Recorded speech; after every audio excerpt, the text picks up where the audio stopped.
Hey, stay here. Look at this. This means that I'm about to tell you classified information.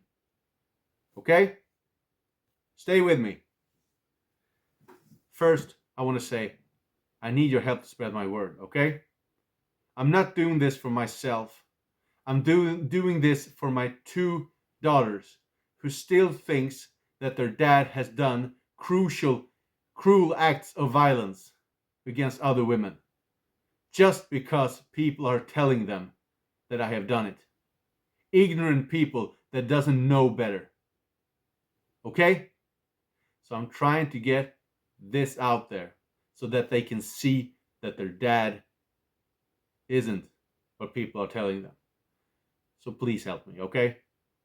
I really need your help. Okay, I'm back. This is my second video. Now, today I'm going to show you a short glimpse of what my books contains of. Okay? Some of it. So,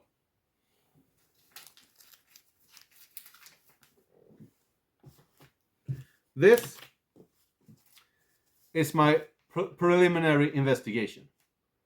Or as it's called in Swedish, förundersökning. Okay?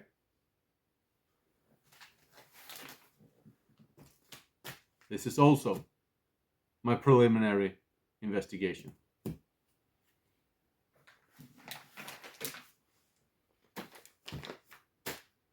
And this too. And all of this information is confidential. No one has seen it before. This is mine.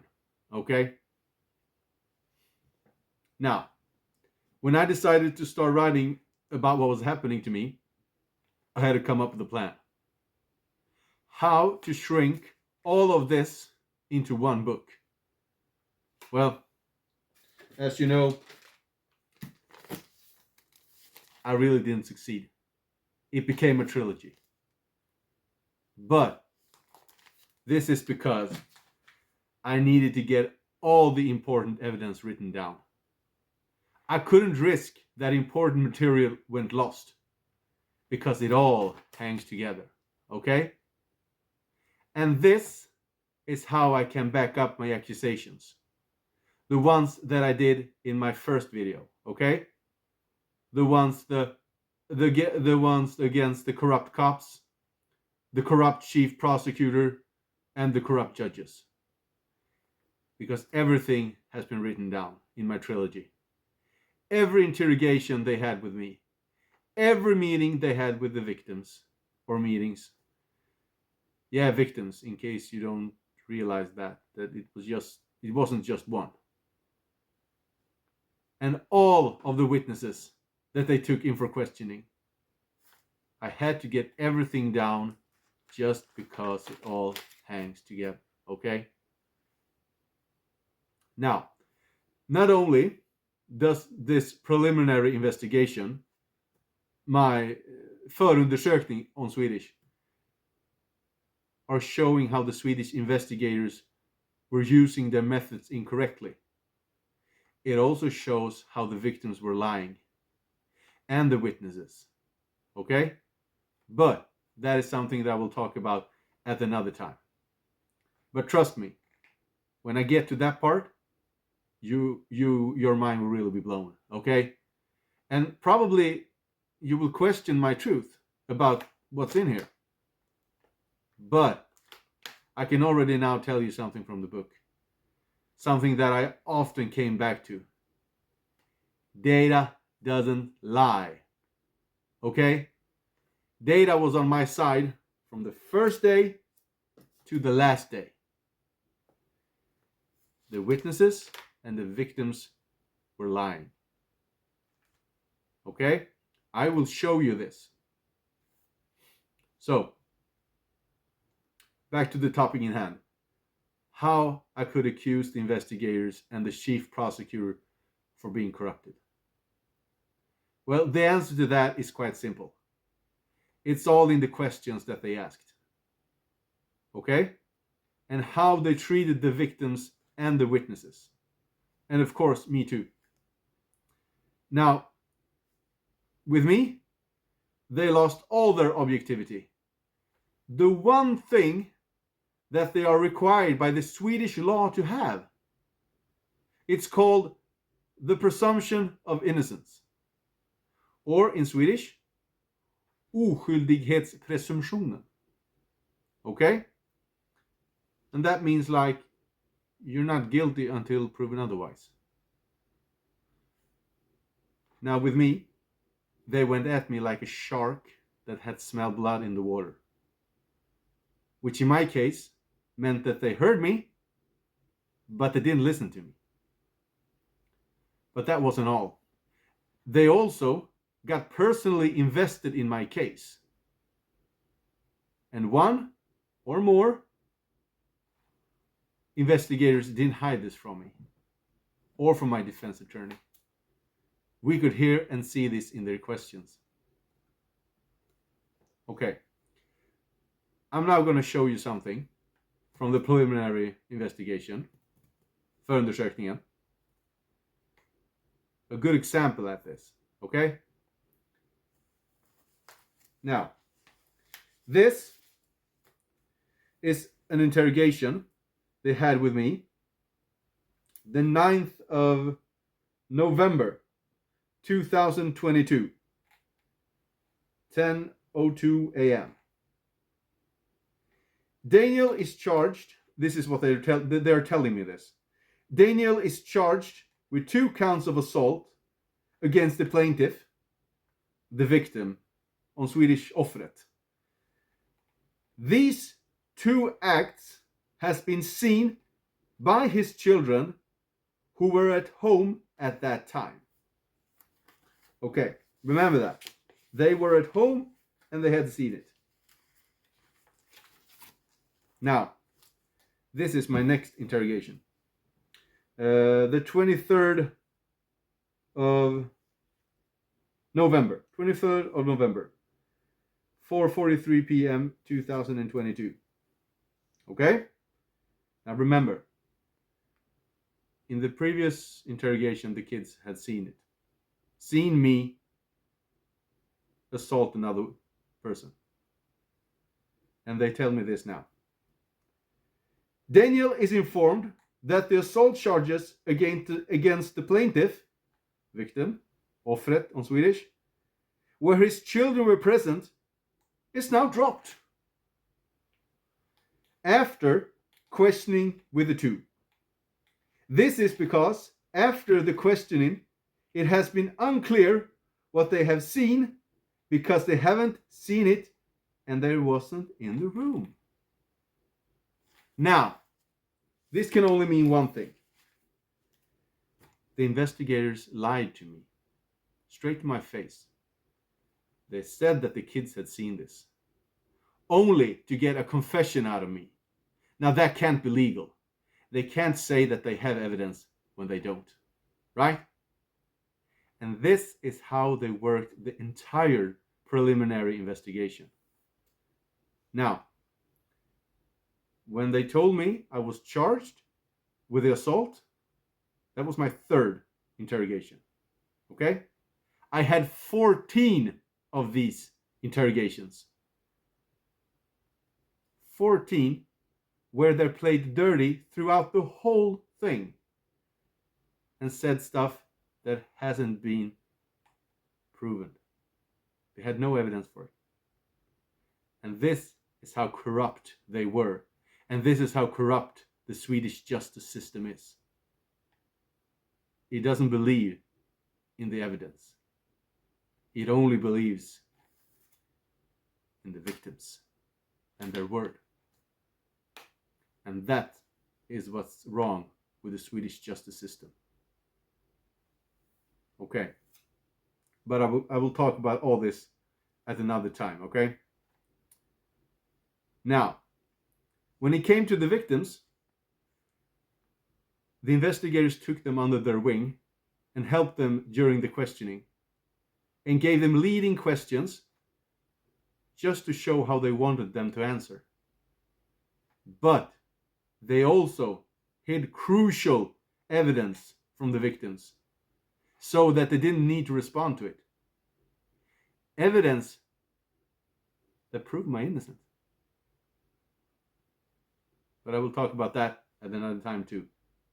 Today is just the interrogations and the way the investigators worked. Okay, with the witnesses, they gave all their focus to the ones that had the same story as the victims. Even though they were family with a hidden agenda, which is clearly shown in their statements, and with colleagues. Now, I must say that they had seen something, okay? But they just didn't know what they had seen. Now, this, when I'm going to talk about what they'd seen, that's PG-18. It's a mix between the movie 365 Days and 50 Shades of Grey. But I will come back to that at another time. But if you want me to talk PG-18, you better follow me. Okay? If you start following me, then I will talk about it. Not until then. But trust me, there's some juicy stuff in there. Okay, never mind. Where was I? Yeah, the witnesses. And with the other ones, the independent witnesses that was on my side, the investigators tried to influence them to make them see me as a bad guy. And they did not correctly transcribe their statements. All for the best outcome. Just to make me look as bad as possible. And that, I'm going to show you an example of. Now, this is a witness that came in, let's see here, on the 8th of March, 2023. Now, many of my independent witnesses had only good things to say. So when they had that, the investigators tried a dirty technique. And this is how they did it. This is what they are telling the witnesses after it's been saying good things about me. Daniel is now charged and in jail because he is believed to have viciously raped another woman. And that she now says that she had to play along just because she was threatened. What is your opinion of him now? She has already told them her opinion. But they're trying to influence her to see and say bad things about me. Now, some of these witnesses, a few I should say, they had character. And they stood their ground and said, nothing happened. It was all good. He was respectful, nice, caring, and so on. But some of these witnesses, they bent like a twig in the wind and just followed and said, yes, it might something might have happened. But all the way before the investigators told them what I was charged with, they only had good things to say about me.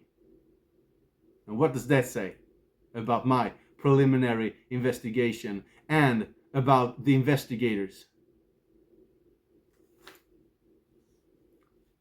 Now, this is why I had to write it all down. So that the reader could see how the victims and the witnesses were manipulated by the investigators. And how the victims and the witnesses manipulated the entire Swedish justice system. And how the investigators let this happen. Because they were corrupt.